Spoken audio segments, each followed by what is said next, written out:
Viewers நம்ம இன்னைக்கு இந்த வீடியோவில் எந்த விஷயத்தை பற்றி பேச போகிறோம் யாரை பற்றி பேச போகிறோம் அப்படின்னு சொல்லி கேட்டோம் அப்படின்னா முந்தா நேரத்தில் வந்துட்டு இந்த கள்ளக்குறிச்சி கள்ளச்சாராயம் இஷ்யூ அப்படின்றது இருக்கு இல்லையா அது வந்துட்டு ரொம்ப பெரிய அளவில் தமிழ்நாட்டு அரசியல் அப்படின்றதுல ரொம்ப பெரிய சலசலப்புகள் அப்படின்றத ஏற்படுத்தியிருக்கு அதிர்ச்சிகள் அப்படின்றத ஏற்படுத்தியிருக்கு இன்னும் சொல்ல போனோம் அப்படின்னா லாஸ்ட் இயரே வந்துட்டு கிட்டத்தட்ட ஒரு 22 பேர் வந்துட்டு இறந்து போயிருந்தாங்க இதுக்கு முறையான நடவடிக்கை அப்படின்றது அரசியல் இருக்காங்க இல்லையா இப்போ அரசியல் அதிகாரத்தில் இருக்கக்கூடிய டிஎம்கே எடுத்திருந்தாங்க அப்படின்னா மறுபடியும் ஒரு 50 உயிர்கள் அப்படின்றது பறிபோயிருக்கிறதுக்கான வாய்ப்புகள் அப்படின்றதே இருந்திருக்காது ஸோ இதை வந்துட்டு பார்த்தோம்னா டிஎம்கே சரியாக ஹேண்டில் பண்ணாததான் காரணம் அப்படின்னு வந்துட்டு சொல்ல ஆரம்பிச்சிருக்காங்க அப்படின்னே சொல்லலாம் ஸோ எதிர்கட்சியாக இருக்கக்கூடிய அதிமுக ஆரம்பித்து பார்த்தோம் அப்படின்னா அமீர் விஷால் ஜிவி பிரகாஷ் சூர்யா விஜய் அப்படின்னு சொல்லிட்டு பலருமே வந்துட்டு அரசியல் அதிகாரத்தில் இருக்கக்கூடியவங்க இருக்காங்க இல்லையா முதல்வருக்கு வந்துட்டு தங்களுடைய கண்டனம் அப்படின்றத பதிவு பண்ணவும் ஆரம்பிச்சிருக்காங்க ஸோ இந்த விஷயம் வந்துட்டு இப்போ அரசியல் ஆக்கப்படுறது இருக்கு இல்லையா ஏன்னா தமிழக வெற்றி கழகத்தினுடைய தலைவராக இருக்கக்கூடிய விஜயும் பார்த்தோம் அப்படின்னா நேற்று திடுதிப்புன்னு போயிட்டு எல்லாத்தையுமே சந்திச்சுட்டு வந்தார் இதுக்கு முன்னாடி வந்துட்டு நிறைய விஷயங்களை விஜய் டைரக்டாக போய் நின்றுருக்காரு அப்படின்னே சொல்லலாம் அது தூத்துக்குடி இஷ்யூவாக இருந்தாலும் சரி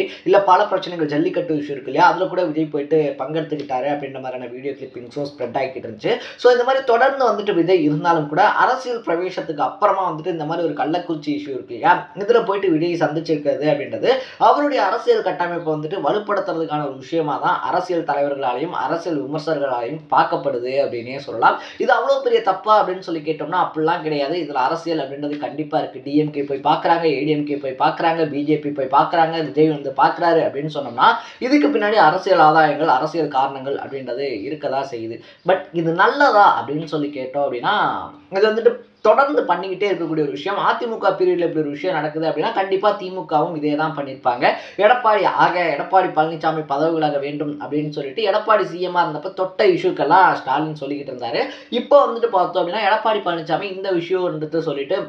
ஸ்டாலின் இருக்கார் இல்லையா அவர் பதவி விலகணும் அப்படின்னு சொல்ல ஆரம்பிச்சிருக்காங்க பட் பொதுமக்களுக்கு புரியாத ஒரு விஷயம் என்ன அப்படின்னு சொல்லி கேட்டோம் அப்படின்னா நான் இது வந்துட்டு பல பேருடைய மனக்குமுறல்கள் தான் வைக்கிறேன் ஒருத்தங்க வந்துட்டு கள்ளச்சாராயம் அப்படின்றத வந்துட்டு குடிக்கிறாங்க குடிச்சு இறந்து போகிறாங்க அவங்களுக்கு 10 லட்சம் ரூபா நிதி உதவி அப்படின்றத வந்துட்டு கவர்மெண்ட் அனௌன்ஸ் பண்ணுறாங்க ஸோ இது என்ன மாதிரியான மைண்ட் செட் அப்படின்னு சொல்லியே தெரியல இல்லையா ஏன்னா கடலுக்குள்ளே வந்துட்டு பார்த்தோம் அப்படின்னா ஒரு ஃபிஷர்மேன் அவருடைய வாழ்வாதாரத்துக்காக போகிறான் அவனுடைய குடும்பத்தை காப்பாற்றணும் அப்படின்றதுக்காக போகிறான் அப்படி போய் தவறி விழக்கூடிய ஃபிஷர்மேனாக இருந்தாலும் சரி இல்லை எதிர்நாட்டு படைகள் இருக்காங்க இல்லையா இலங்கை மாதிரியான இடங்கள்ல இருந்து சுட்டுக் கொல்லப்படக்கூடிய மீனவர்களுக்கு வந்துட்டு 1 லட்சம் ரூபாயோ 2 லட்சம் ரூபாயோ இந்த அரசாங்கம் அனௌன்ஸ் பண்ணுறதுக்கு ரொம்ப யோசிக்கிறாங்க அதே வந்துட்டு பார்டர் இருக்கு பார்டர்ல வந்துட்டு இந்தியாக்காக வந்துட்டு போராடி ஒரு ராணுவ வீரன் செத்து போனான் அப்படின்னா அவனுக்கு 1 லட்சம் ரூபாயோ 2 லட்சம் ரூபாயோ அனௌன்ஸ் பண்றதுக்கே கவர்மெண்ட் அவ்வளோ யோசிக்குது ஆனா கள்ளச்சாராயம் குடிச்சு ஒருத்தங்க இறந்து போயிருக்காங்க அப்படின்னா அது ஒருத்தரா இருந்தாலும் சரி 50 பேரா இருந்தாலும் சரி இறந்து போயிருக்காங்க அப்படின்னும் போது 10 லட்சம் ரூபாய் நிதி உதவி வந்துட்டு அவங்க தராங்க அப்படின்னா இதுக்கு பின்னாடி ஏதோ ஒன்று இருக்குது அப்படின்னு சொல்லி தோணுது இல்லையா இவ்வளோ சீக்கிரமாக வந்துட்டு 10 லட்சம் ரூபாயை கொடுத்து அந்த விஷயம் அப்படின்றத நீர்த்து போக செய்கிறதுக்கான வேல்யூ என்ன அப்படின்றதும் தெரியாத ஒரு விஷயமா இருக்குது இதுக்கு பின்னாடி இருக்கக்கூடிய அரசியல் இருக்கு இல்லையா அது என்ன அப்படின்னு வந்து சொல்கிறாங்க அப்படின்னா அந்த ஊர் மக்களே கருணாபுரம் மக்கள் இருக்காங்க இல்லையா அவங்களே சொல்லக்கூடியது என்ன அப்படின்னு சொல்லி பார்த்தோன்னா இங்கே வந்துட்டு இந்த கள்ளச்சாராயம் விற்கிறாங்க பாக்கெட் சாராயம் வந்துட்டு 50 ரூபா 60 ரூபாய்க்கு விற்கிறாங்க அப்படின்றது போலீஸ் ஸ்டேஷனில் இருக்கக்கூடிய எல்லாருக்குமே தெரியும் எஸ்ஐயில் ஆரம்பித்து எஸ்பி வரைக்கும் பார்த்தோம் அப்படின்னா எல்லாருக்குமே தெரியும் டெய்லி வந்துட்டு பார்த்தோம் அப்படின்னா அந்த ஆத்தோரம் இருக்கு இல்லையா ஆத்து வாரத்தில் அந்த பாக்கெட் சாராயம் அப்படின்றது விற்பாங்க போலீஸ் ஸ்டேஷனில் இருக்கக்கூடிய எல்லாருக்குமே தெரியும் அப்படின்னு வந்து சொல்கிறாங்க அப்போ போலீஸ் ஸ்டேஷனில் இருக்கக்கூடிய எல்லாருக்குமே தெரியும் அப்படின்னா அவங்க ஏன் வந்துட்டு சிவியரான ஆக்ஷன்ஸ் எடுக்கல அப்படின்னு சொல்லி கேட்கும்போது பார்த்தோம் அப்படின்னா போலீஸ் சொல்லக்கூடிய விஷயம் அதுக்கு மேலே ஷாக்கிங்காக இருக்குது அப்படின்னே சொல்லலாம் ஏன்னா அவங்க வந்துட்டு பார்த்தோம் அப்படின்னா நேற்று நம்பக்கூடிய தகுந்த வட்டாரங்கள்லேருந்து வரக்கூடிய விஷயங்கள் படி பார்த்தோம் அப்படின்னா சிஎம்லேருந்து எல்லாருமே ஹெவி டோஸ் அப்படின்றத விடும்போது போலீஸ் சைட்லேருந்து சொன்ன விஷயம் என்ன அப்படின்னு சொல்லி பார்க்கும்போது சார் இப்போ சிட்டிங் எம்எல்ஏவாக இருக்கக்கூடிய எம்பியா இருக்கக்கூடியவங்க இருக்காங்க இல்லையா அவங்களுக்கு மாசம் ஒரு அமௌண்ட் அப்படின்றது பார்த்தோம் அப்படின்னா இவங்க சைட்ல இருந்து போய்கிட்டு தான் இருக்கு ஸோ நாங்கள் யாரையாவது அரெஸ்ட் பண்ண போறோம் அப்படின்னு சொல்லி வச்சுக்கோங்க நாங்கள் அரெஸ்ட் பண்ண போகும்போது டைரக்டா எம்எல்ஏ கிட்ட இருந்தோ இல்லை எம்பி கிட்ட இருந்தோ பார்த்தோம் அப்படின்னா ஒரு கால் அப்படின்றது எஸ்பி ஆஃபீஸ்க்கோ இல்லை கலெக்டர் ஆஃபீஸ்க்கோ வருது ஸோ அப்படி வந்துட்டு பவர் பாயிண்டா இருக்கக்கூடியவங்களோடய பார்த்தோம் அப்படின்னா இவங்களுக்கு டைரக்ட் கான்டாக்ட் அப்படின்றது இருக்கிறதுனால எங்களால் ஒன்றுமே பண்ண முடியல இன்னைக்கு எங்களை சஸ்பெண்ட் பண்றதுனால ஒரு வேல்யூமே கிடையாது ஏன்னா நாங்கள் அன்னைக்கே அவங்களை அரெஸ்ட் பண்ணியிருப்போம் பட் அரெஸ்ட் பண்ண போறப்பெல்லாம் பார்த்தோம் அப்படின்னா அரசியல் தலையீடு அப்படின்றது இருந்துச்சு அதனால தான் நாங்கள் அவங்களை அரெஸ்ட் பண்ண முடியல அது விட்டு இன்னைக்கு ஒரு 50 பேர் இறந்து போகக்கூடிய அளவுக்கு பெரிய இஷ்யூவா மாறி இருக்கு அப்படின்னு சொல்லி ரிப்போர்ட் கொடுத்துருக்கிறதாவும் ஒரு தகவல் அப்படின்றது போகுது ஸோ இப்படி 50 பேர் இறக்கக்கூடிய அளவுக்கு நடக்கக்கூடிய இஷ்யூ இருக்கு இல்லையா அது வந்துட்டு தெரியாம நடக்குமா அப்படின்னு சொல்லி கேட்டோம்னா அதுக்கெல்லாம் வாய்ப்பே கிடையாது அப்படின்னே சொல்லலாம் ஏன்னா சின்ன தப்பு இருக்கு இல்லையா அதுவுமே வந்துட்டு மன்னிக்கக்கூடிய தப்புலாம் இல்லை நம்ம ஹெல்மெட் போடாமல் போறதா இருந்தாலும் சரி இல்லை 3 பேர் ட்ரிபிள்ஸ் போறதா இருந்தாலும் சரி இந்த மாதிரி எல்லா விஷயத்துக்குமே பிடிச்சி ஃபைன் போடக்கூடிய போலீஸ் பார்த்தோம் அப்படின்னா இந்த விஷயங்கள் தெரியாமல் நடந்திருக்குமா, தெரியாமல் நடக்க விட்டுருப்பாங்களா அப்படின்னு சொல்லி கேட்டோம்னா அதுக்கெல்லாம் வாய்ப்பே இல்லை அப்படின்னு தான் சொல்லணும். இன்னொன்று என்ன சொல்கிறாங்க அப்படின்னு சொல்லி கேட்டோம் அப்படின்னா, அந்த 4 பேர் இறந்து போனாங்க இல்லையா, அந்த 4 பேர் இறந்து போனப்பயே இவங்க கள்ளச்சாராயம் குடிச்சு தான் இறந்து போயிருக்காங்க அப்படின்னு சொல்லி முன்னாடியே சொல்லியிருந்தா அடுத்தடுத்து இருந்தவங்களாவது அந்த சாராயம் அப்படின்றத குடிச்சிருக்க மாட்டாங்க. அதை வந்துட்டு மாவட்ட ஆட்சி நிர்வாகமே மறைக்க முயற்சி பண்ணியிருக்காங்க. கலெக்டர் இருக்கார் இல்லையா, கலெக்டர் உட்பட எஸ்பி உட்பட பார்த்தோம் அப்படின்னா இந்த விஷயம் வெளியே தெரிஞ்சிச்சு அப்படின்னா தலைவலியாக மாறிடும் அப்படின்னு சொல்லிட்டு அதை மறைக்க முயற்சி பண்ணியிருக்காங்க. ஸோ அந்த 4 பேர் இறப்போட இது முடிஞ்சிடும் அப்படின்னு சொல்லிட்டு அவங்க நினைச்ச விஷயம் அடுத்தடுத்து அந்த சாராயத்தை குடிச்சு எல்லாரும் இறக்க ஆரம்பிச்சதுக்கு அப்புறமா தான் அந்த சீரியஸ்னஸ் அப்படின்றது கலெக்டர்லேருந்து எஸ்பி வரைக்கும் எல்லாத்துக்கும் தெரிய ஆரம்பிச்சிருக்கு. ஸோ முதலே பார்த்தோம் அப்படின்னா இந்த கள்ளச்சாராயத்தை குடிச்சு தான் அவங்க இறந்து போயிட்டாங்க அப்படின்னு சொல்லி அனௌன்ஸ் பண்ணியிருந்தா அடுத்தடுத்து போய் குடிச்சவங்க இருக்காங்க இல்லையா,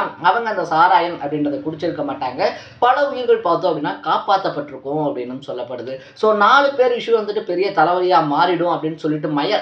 மறக்க இருக்கு இல்லையா, அதை வந்துட்டு மறைக்க முயற்சி பண்ணதுனால தான் இன்றைக்கி 50க்கும் மேற்பட்ட உயிர்கள் போயிருக்கு அப்படின்னு சொல்கிறாங்க. ஸோ இதுக்கு பின்னாடி பார்த்தோம் அப்படின்னா ஆளுங்கட்சியில் இருக்கக்கூடிய பெரிய தலைகளே இருக்காங்க அப்படின்னு சொல்கிறாங்க. ஸோ இதை தான் வந்துட்டு இன்டெரக்டாக பார்த்தோம் அப்படின்னா ஏவா வேலு இருக்கார் இல்லையா, நேற்று வந்துட்டு யாராக இருந்தாலும் சரி, அது சிட்டிங் எம்எல்ஏவாக இருந்தாலும் சரி, எம்பியாக இருந்தாலும் சரி, இந்த இஷ்யூக்கு பின்னாடியும் இந்த விஷயத்துக்கு பின்னாடியும் இருக்கக்கூடியவங்க யாராக இருந்தாலுமே அவங்களுக்கு சிவியரான பனிஷ்மெண்ட் தரப்படும் அப்படின்னு வந்து சொல்லியிருக்காங்க. இன்னொரு பக்கத்தில் பார்த்தோம் அப்படின்னா இன்றைக்கி சட்டமன்றம் இருக்கு இல்லையா, சட்டமன்றம் கூடும் போதே வந்துட்டு இந்த பிரச்சனை அப்படின்றத எடுத்து ரொம்ப பெரிய அமளிகள் அப்படின்றதும் நடந்திருக்கு. இன்னொரு பக்கத்தில் பார்த்தோம் அப்படின்னா விஜய் சூர்யா டாப் ஆக்டர்ஸாக இருக்கக்கூடியவங்க இருக்காங்க இல்லையா, ஸோ நேற்றுல இருந்தே பார்த்தோம் அப்படின்னா பலருமே சொன்ன விஷயம் இதே விஷயம் வந்துட்டு உத்தரப்பிரதேசத்தில் நடந்திருக்கு அப்படின்னா பிரகாஷ் ராஜ் பேசியிருப்பாரு, ஜோதிகா பேசியிருப்பாங்க, சூர்யா பேசியிருப்பாங்க, சிவகுமார் பேசியிருப்பாங்க, கார்த்தி பேசியிருப்பாங்க, இந்த மாதிரி எக்கச்சக்கமான திரைப்பிரபலங்கள் பார்த்தோம் அப்படின்னா பேசியிருப்பாங்க. பட் தமிழ்நாட்டில் நடந்ததுனால ஒருத்தர் கூட ஏன் வாய் திறக்கல அப்படின்னு சொல்லி கேட்கும்போது டைரக்டாகவே பார்த்தோம் அப்படின்னா விஜய் இருக்கார் இல்லையா, கள்ளக்குறிச்சிக்கு வந்து அங்கே பாதிக்கப்பட்ட மக்களோட பார்த்தோம் அப்படின்னா ஆறுதல் அப்படின்றத சொல்லிட்டு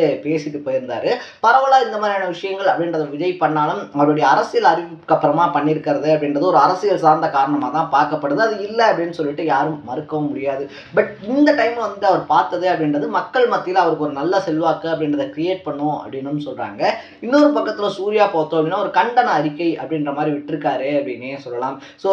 100-150க்கு விற்கக்கூடிய டாஸ்மாகில் விற்கக்கூடிய பாட்டில் இருக்கு இல்லையா, அதை வாங்க முடியாமல் அதை வாங்குறதுக்கு காசு பத்தாமல் இருக்கக்கூடியவங்க பார்த்தோம் அப்படின்னா 50 ரூபாய்க்கு 60 ரூபாய்க்கும் கள்ளச்சாராயம் விற்குது அப்படின்னு சொல்லிட்டு வாங்கி குடிச்சிருக்கிறது ரொம்பவே அவலக்கேடான ஒரு விஷயம். அது மட்டும் இல்லாமல் லாஸ்ட் இயரே பார்த்தோம் அப்படின்னா விழுப்புரம் இருக்கு இல்லையா, விழுப்புரத்தில் கிட்டத்தட்ட ஒரு 22 பேர் இதே மாதிரி கள்ளச்சாராயம், அதுவும் இதே மாதிரி மெத்தனால் கலந்த கள்ளச்சாராயம் அப்படின்றத குடிச்சிட்டு இறந்தாங்க. அப்பயே கவர்மெண்ட் வந்துட்டு சிவியரான ஆக்ஷன் எடுப்போம் அப்படின்னு வந்து சொன்னாங்க. பட் வாயில சொன்னதோட செயலில் காட்டாமல் விட்டுட்டாங்க. அப்படியே அவங்க செயலில் காட்டியிருந்தாங்க அப்படின்னா இந்த 50 உயிரிழப்புகள் அப்படின்றது ஏற்பட்டிருக்காது. அரசியல் கட்சிகள்லாம் இருக்காங்க இல்லையா, அது ஆளுங்கட்சியாக இருந்தாலும் சரி, எதிர்கட்சியாக இருந்தாலும் சரி, இவங்க எல்லாருமே பார்த்தோம் அப்படின்னா மதுவிலக்கு அப்படின்றத தேர்தல் நேரத்து பிரச்சாரமாக மட்டும்தான் யூஸ் பண்ணுறாங்களே தவிர உண்மையாகவே மக்களுடைய நலன் இருக்கு இல்லையா, மக்களுடைய நலனுக்காக யூஸ் பண்ணுறது கிடையாது. கிட்டத்தட்ட 20 வருஷமாக ஆட்சியில் மாறி மாறி இருக்கக்கூடிய கட்சிகள் பார்த்தோம் அப்படின்னா தெருவுக்கு தெரு டாஸ்மார்க் அப்படின்றத ஓப்பன் பண்ணி மக்களை குடிக்க தான் வச்சுருக்காங்க. இப்போ வந்துட்டு எப்படி இந்த கல்வி சார்ந்த விஷயங்களுக்கெல்லாம் வந்துட்டு முனைப்பு அப்படின்றது காட்டப்படுதோ அதே மாதிரி ஒவ்வொரு மாவட்டத்துக்குமே பார்த்தோம் அப்படின்னா கொடியிலிருந்து மீண்டு வர்றதுக்காக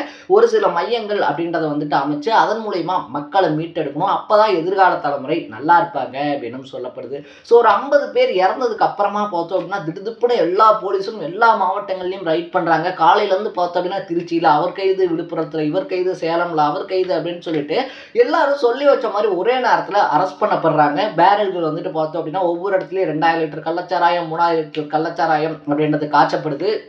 அது எல்லாத்தையுமே கண்டுபிடிச்சு அழிக்கிறாங்க. இன்னைக்கு ஒரு நாள் ஆக்ஷன் எடுத்ததுக்கே பல்லாயிரக்கணக்கான லிட்டர் கள்ளச்சாராயம் அப்படின்றது கைப்பற்றப்பட்டிருக்கு. 100க்கும் மேற்பட்டவங்க வந்துட்டு அரெஸ்ட் பண்ணப்பட்டிருக்காங்க. அப்படின்னா மக்கள் ஒரு கம்ப்ளைண்ட்டை கொண்டு வந்து ஃபர்ஸ்ட் டைம் வைக்கும் போதே அது மாதிரி சிவியரான ஆக்ஷன்ஸ் அப்படின்றத காவல்துறை எடுத்திருந்தாங்க அப்படின்னாலே இவ்வளோ பெரிய உயிரிழப்புகள் அப்படின்றது ஏற்பட்டிருக்காது அப்படின்னே சொல்லலாம். ஸோ எந்த ஒரு விஷயமா இருந்தாலும் அது சின்னதாக இருக்கும்போதே நம்ம விட்டுட்டு அது பெருசாகி பூதாகரமாகி தலைக்கு மேலே போனதுக்கு அப்புறமா நம்ம அதுக்கு மேலே ஆக்ஷன்ஸ் அப்படின்றது எடுக்கிறது இருக்கு இல்லையா, அந்த ஆக்ஷன்ஸ் அப்படின்றத எடுத்தோம் அப்படின்னா போன 50 உயிர் திரும்பி வராது அப்படின்றது தான் பாதிக்கப்பட்ட மக்களுடைய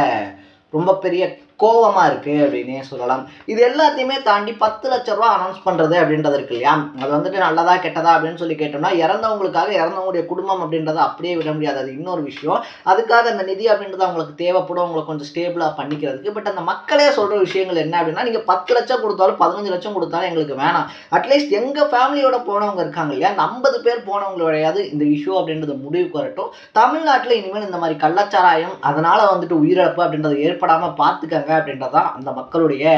ரொம்ப பெரிய குமுறலாக இருக்குது அப்படின்னே சொல்லலாம். அட்லீஸ்ட் இந்த டைம்லையாவது லாஸ்ட் டைம் மாதிரி வந்துட்டு நாங்கள் சிவியரான ஆக்ஷன்ஸ் எடுக்கிறோம், ஆணை அமைக்கிறோம், அதை பண்ணுறோம், இதை பண்ணுறோம் அப்படின்னு சொல்லிட்டு வாயில் வடை சுடாமல் முறையான நடவடிக்கை அப்படின்றத எடுத்து யார் காரணமோ அவங்களுக்கு சிவியரான பனிஷ்மெண்ட் அப்படின்றத கொடுத்து இனிமேல் நம்ம இந்த தப்பு பண்ணோம்னா அவரை மாதிரி நமக்கும் தண்டனை கிடைச்சிடும் அப்படின்னு சொல்லிட்டு ஒரு பயம் வரக்கூடிய அளவுக்கு ஒரு தண்டனை அப்படின்றத கொடுக்கணும் அப்படின்றது தான் என்னுடைய குறிக்கோளாக இருக்குது. ஸோ இதை கவர்மெண்ட் என்ன பண்ண போகிறாங்க, மக்கள் இதை ஞாபகத்தில் வச்சிருக்க போகிறாங்களா, இல்லை வழக்கம் போல் இன்னொரு பெரிய இஷ்யூ நடக்கிற வரைக்கும் இதை பேசிட்டு அது நடந்தோன்னே இதை மறந்துட்டு போகிறாங்களா அப்படின்றத நம்ம வெயிட் பண்ணி தான் பார்க்கணும். ஸோ நீங்கள் இந்த இஷ்யூவை பற்றி என்ன நினைக்கிறீங்க அப்படின்றத கமெண்ட் செக்ஷனில் போட்டு இதே மாதிரி அப்பப்போ அப்டேட்டாக போயிட்டு இருக்கக்கூடிய விஷயங்கள் இருக்கு இல்லையா, அது கரண்ட் அஃபேர்ஸாக இருந்தாலும் சரி, பாலிடிக்ஸாக இருந்தாலும் சரி, ஸ்போர்ட்ஸாக இருந்தாலும் சரி, இதே மாதிரி அப்பப்போ அப்டேட்டாக போயிட்டு இருக்கக்கூடிய விஷயங்களை நீங்கள் தொடர்ந்து தெரிஞ்சுக்கணும் அப்படின்னு ஆசைப்பட்டீங்கன்னா மறக்காமல் சேனலை சப்ஸ்கிரைப் பண்ணிக்கோங்க. நாளைக்கு இதே மாதிரி இன்னொரு இன்ட்ரெஸ்டிங்கான வீடியோட சந்திக்கலாம். Tata, bye by.